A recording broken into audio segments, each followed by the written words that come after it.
Alrighty, hello everyone, this is Alan from MysteryMTG.com, episode 21 of Car Talk. It is nighttime here and very cold, and you will hear the navigation and road noise occasionally, and I apologize for that, but I want to talk about Modern Horizons 3 while we got a chance, and I just want to say I'm really disappointed. I'm very disappointed, and that is to say that the set hasn't been fully spoiled. Of course, we've seen the serialization. It's going to be for 3 Eldrazi cards. We saw the new Eldrazi, and we've seen the commander decks, at least the outside of the boxes, and that there's going to be a collector version and a regular version. We have pre-release kits, we have gift bundles, we have bundles, etc., etc. I want to state a few things that I think most people will agree with and that are fairly obvious. First of all, it's a Modern Horizons set. So Modern Horizons 1, a very impactful set. Was a pretty good set. Didn't really age well. Now it's selling for below distribution cost, but was a very impactful set. And then we have Modern Horizons 2, which was very impactful, and I would say is one of the best selling sets of all time, probably, right? And I think they've stated that. So in actuality, it probably is, or was before Lord of the Rings was released. It's a Modern Horizons set. Why in the hell do we have commander decks? Mark Rosewater actually answered this on his Tumblr, and he said, well, we thought about the modern event decks, but we realized that people would not be willing to pay for what it would take to make them. As if printing a demonic tutor cost more than printing a Bajuka Bog. They cost the exact same to print. You don't want to print them at the same rate because they're monitoring secondary market values. This is an issue.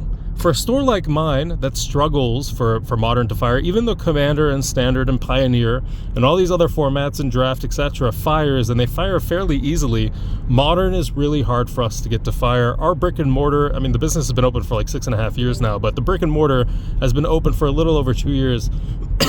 Excuse me. And of course, Modern has struggled. And the only stores that do really well with Modern are those that have been around for a while and people have their Modern decks and they continue to build into them, and that's fine for them. But for a store like mine, having a Modern event deck doesn't have to be fully shoved with value or whatever, is needed. It's required for us to get the format off the ground for our store. The Pioneer Challenger decks helped us a lot to get Pioneer to fire at our store. And of course, at some point we were getting 16 plus players, and that dropped, of course, because of Standard, and our Standard is firing like crazy now. But Pioneer, those decks really helped out a lot. And of course, they weren't fully, blinged out, and they didn't have everything you needed. For example, I think the Phoenix deck only had 2 Phoenix, but it needed 4, so you'd have to go out and buy the other 2, but at least you had a basis. And so Mark Rosewater is saying basically they couldn't do it without charging a ton. Dude, the collector commander decks are insane. They're $130 for a pre-con, and of course they're saying, well, it's fully fold out.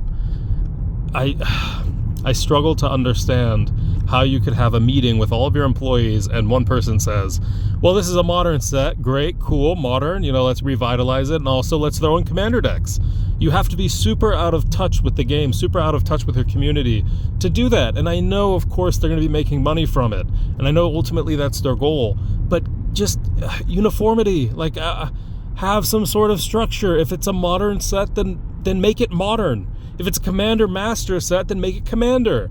Put all of your resources into Commander Masters and put all of your resources into Modern Horizons 3 when you want to invest in that format. Not like dibble-dabble. Like if they come out with Commander Masters 2, Commander Masters 3, and there are Modern decks, everyone's going to say, that's freaking stupid. Why didn't you release that with Modern Horizons 3? So that's my biggest qualm with this entire thing. Also, serialization, I'm just so tired of it. No one cares. I'll get excited if I hit it because I see dollar signs, right? And that's about it. I don't care about serialization. I don't think you do either. It's just cool because it's worth money, right? But it's being done so much now that, it's just annoying now. I don't even want to have to think about hitting a serialized. I don't want to hit a serialized. They're really hard to sell. And they're treating it as if this is like the masterpiece thing where like, oh, you got the chance to hit this amazing thing. No, I want unique art. I want super playable cards, and that's about it, okay? So Modern Horizons 3, that's what I'm thinking so far. I'm pretty disappointed with what I've seen.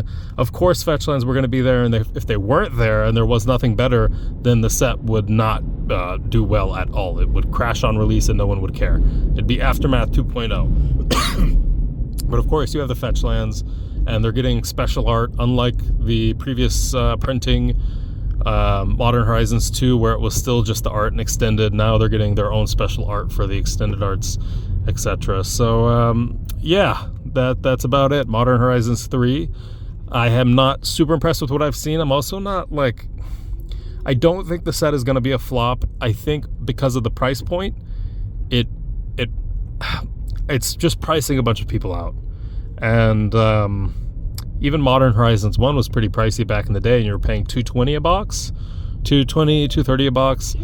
Now you're having to think about, and collectors want to collect everything, so of course they want to buy everything, but now you're having to think about the gift bundles for $95 or $100, regular bundles for $80. You have commander decks that are like $70 each or $80 each for the non-foil, and then the collector version is going to be like $120 to $130. And all of this is just too much, man. Just calm it down, dude. Calm it down. We don't have, I'm saying this as a business owner that makes really good money, even outside of my game store. I do well for myself, but I have a wife, I have a kid, and stop telling me that you shouldn't be buying everything. I'm a freaking collector. Collectors are like squirrels. We want to collect all the nuts. And games, you have to appease that. You have to have things that are accessible to a certain extent. Like, I don't know. It's just my opinion. I think the fact that the collector decks are coming out for a modern set, for a Modern Horizons 3, and there are collector commander decks, first time being shown here, is ridiculous, and it doesn't make sense. You should have done that for Commander Masters. Am I the only one? Am I smoking something? Am I just going crazy here? I don't know.